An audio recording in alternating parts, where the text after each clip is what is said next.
Dobro jutro svim u studiju, dobro jutro i našim dragim gledalcima. Nas je danas sačekao jedan kišni radni dan, međutim, mi smo se ovdje u Nišu lepo snašli u jednoj pekari, jer gdje će drugo ništa da dođu nego na burek. Međutim, mi smo došli na jedan jedinstveni burek, a to je burek bez glutena.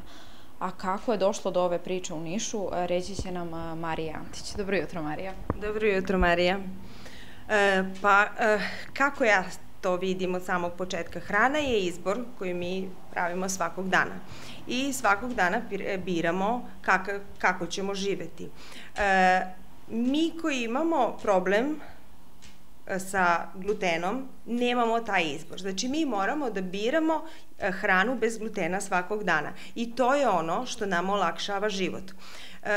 Tako se meni desilo kad sam saznala da imam celijakiju, kad sam krenula u celu ovu priču, ne svojim izborom, ali malo po malo, uz svakodnevnu borbu učenja novih stvari, shvatila sam da je u stvari celijakija nešto najbolje što mi se desilo, jer od tada moj život je krenuo u potpuno drugom pravcu, živim zdravije, zdravo se hranim i samim tim dozvoljavam sebi da budem srećnija, jer kada se zdravo hranimo, mi imamo sve potrebno da ispunimo svoj organizam i da prosto zračimo tako da i drugi ljude možemo da usrećujemo.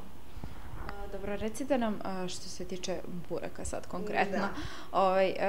Vi nemate tu mogućnost da probate i običan burek, ali šta kažu vaši kupci, vaši, da kažemo, ovde ljudi koji dolaze, oni koji se hrane i, da kažemo, u običnoj pekari koji mogu da jedu burek koji je, da kažemo, sa glutenom i ovaj bez glutena, da li ima neke razlike u ukusu i šta oni zapravo kažu?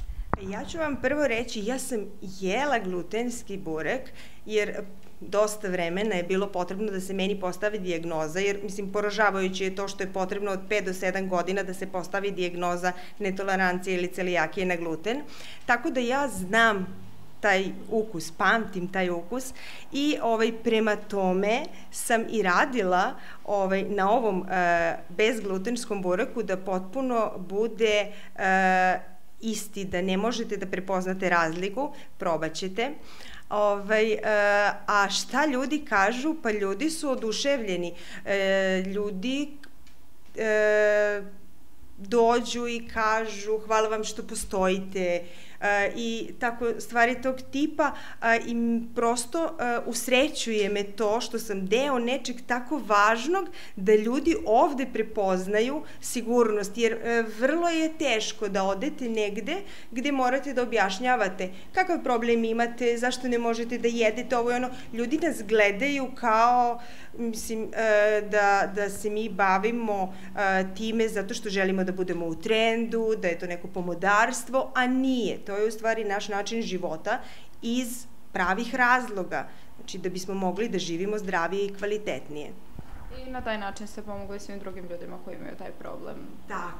Tako je. Najviše me usrećuje to što dođu dečica mala i oni ovde prepoznaju neko svoje carstvo i najslađi su mi kad dođu i pitaju mamu jel smem sve?